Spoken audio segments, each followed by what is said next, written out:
Et salut à tous, c'est Vivre à l'instinct. Du coup, petite vidéo résilience, chauffage de domicile, concernant ce que vous voyez devant vous là, qui est ce qu'on peut appeler un poêle bouilleur ou une cuisinière hydro. Ça dépend un petit peu des dénominations, des marques, du fabricant en fait, qui nomme ça un petit peu différemment. Là, c'est une Deville. Une Deville qui est une marque française. Ça, c'est du made in France 100%, surtout celle-ci, qui doit avoir une trentaine d'années, à mon avis. Et qui, du coup, permet, en plus, comme vous pouvez le voir, il y a un four, il y a des plaques au-dessus qui permettent de faire à manger, de faire chauffer, mijoter, cuisiner, tous les repas possibles, hein. J'ai déjà fait plusieurs fois à manger grâce à ça. Notamment les choses à faire mijoter longtemps, les pot-au-feu, les roast-beef qu'il faut cuire lentement.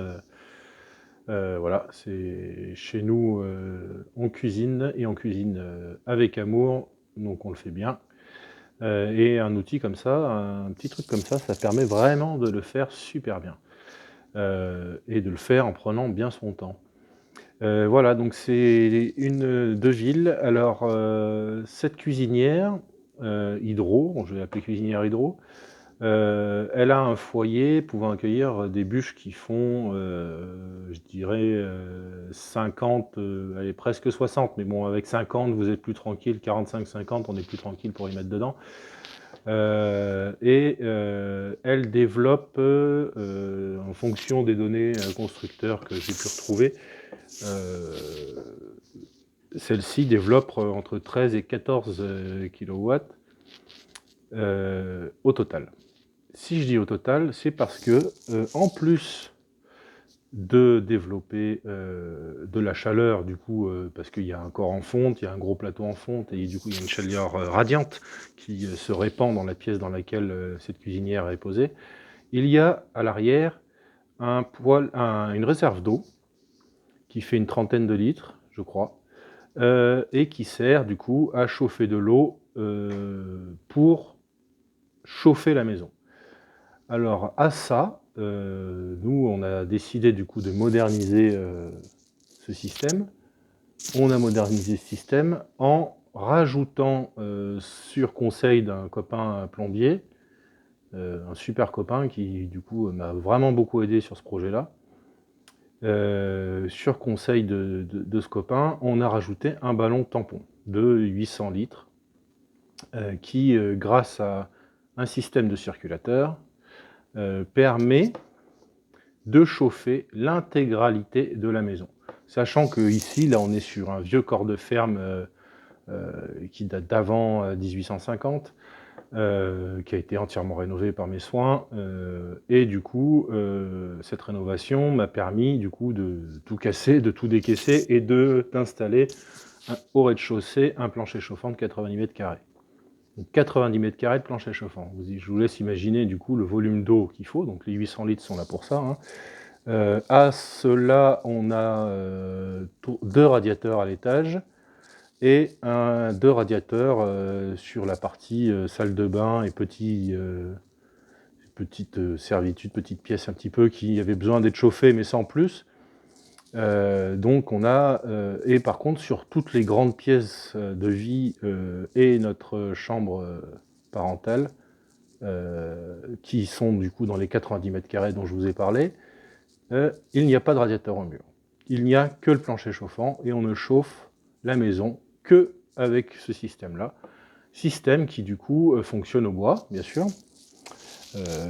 Pour moi, le bois, c'est ce qu'il y a de plus résilient, de plus simple, de moins cher, sachant qu'on est à la campagne, c'est quand même une énergie auquel on a accès ultra facilement, et qui plus est, c'est une énergie le plus vert possible, entre guillemets, avec une maison bien isolée, bien sûr, mais étant donné que l'arbre passe sa vie en grandissant à fixer le carbone que vous créez, que vous générez en brûlant du bois, il est compensé entre guillemets par le fait que l'arbre a fixé du carbone en grandissant et en vivant toute sa vie d'arbre. Du coup, c'est quand même plus vert, plus éco-responsable, si je peux utiliser ce terme à la mode, que même du granulé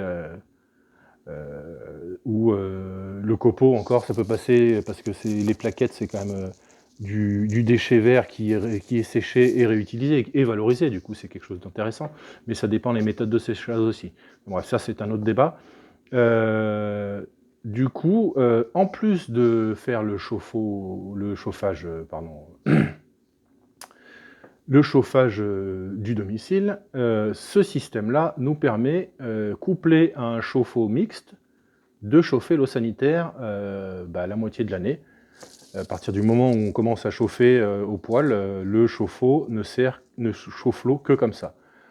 Sur l'autre moitié de l'année, il est du coup mixte et du coup à l'intérieur on a installé toujours sur conseil de ce copain plombier, on a installé dans le puits prévu à cet effet une résistance qui permet du coup de chauffer l'eau de manière électrique. Mais ça ne génère pas une énorme consommation et c'est un chauffe-eau qui est fait pour ce système-là. C'est pas quelque chose qu'on a bricolé, quoi. Et qui plus est, un petit peu coup de chance de la vie et de cette recherche quand on a acheté cette maison, la cuisinière que vous voyez ici, ainsi que le chauffe-eau sanitaire, étaient déjà dans la maison. Donc ça nous a coûté peanuts. Enfin, du moins ça nous a coûté peanuts. Parce que le chauffage au sol, tout ça, ça a coûté de l'argent. J'en ai eu pour un peu moins de 10 000 € sur toute l'installation de chauffage. Mais sachant qu'une machine comme ça, et sachant que vous pourrez chercher, je mettrai, si je le retrouve, le lien en description du site de Ville. Ils ont modernisé ce modèle-là, mais il existe encore. Alors, je crois savoir qu'ils ont fait faillite, mais qu'ils ont été rachetés, donc je ne saurais pas vous dire si c'est toujours fabriqué en France ou si c'est sous-traité à l'étranger, dans les pays de l'Est ou en Chine, ou j'en sais rien, je ne pourrais pas vous le dire. Mais dans tous les cas, c'est un système qui fonctionne très bien. C'est un système qui est, dans tous les cas, dans son développement et son étude et sa R&D, comme on peut dire, français. Et ça, c'est super. Et en plus, on trouve encore des pièces détachées, même de celle qui est devant vous, là, qui du coup doit avoir une trentaine d'années. En tout cas, le modèle est très vieux, parce que j'ai un ami qui a aussi celle-là, en blanc, lui, mais il a un système identique au nôtre et ça marche super bien, quoi. Je vais vous montrer maintenant rapidement le ballon tampon et le chauffe-eau. Donc ici, vous voyez, vous avez le ballon tampon de 800 litres. La mise au point, c'est pas très bien. Donc on voit un petit peu, il y a des manos de température pour la contrôler. Du coup, sur la droite, là, on aperçoit en rouge les deux circulateurs. Donc il y a le circulateur de chauffe qui sert à alimenter le ballon et à du coup remplir et à faire circuler l'eau dans le ballon pour que l'eau chauffe. Et celui du haut, c'est le circulateur qui du coup envoie vers les radiateurs et le plancher chauffant. Et le circulateur du bas sert aussi à aller vers le chauffe-eau, du coup que voici. Alors je sais pas ce qui se passe, la mise au point se fait très mal, je suis désolé, je filme avec mon téléphone, hein, je suis un débutant YouTube, du coup je filme avec les moyens du bord. Dégueulasse, pardon. Voilà. Du coup, voici le chauffe-eau mixte. On aperçoit dans ce qui brille un petit peu là en bas à droite, ça c'est le circulateur qui se déclenche. En fait, il va capter des calories dans le ballon tampon, sachant que les deux circuits d'eau sont pas mélangés, hein. Le circuit d'eau sanitaire n'est pas mélangé au circuit de ballon tampon. Le circuit de ballon tampon de chauffage, c'est en circuit fermé. Ce système-là, du coup, ce petit circulateur-là, il sert à ce que quand la température à l'intérieur du chauffe-eau est trop basse, il se déclenche et du coup, il met en chauffe le chauffe-eau sanitaire. Voilà, donc fin de la vidéo.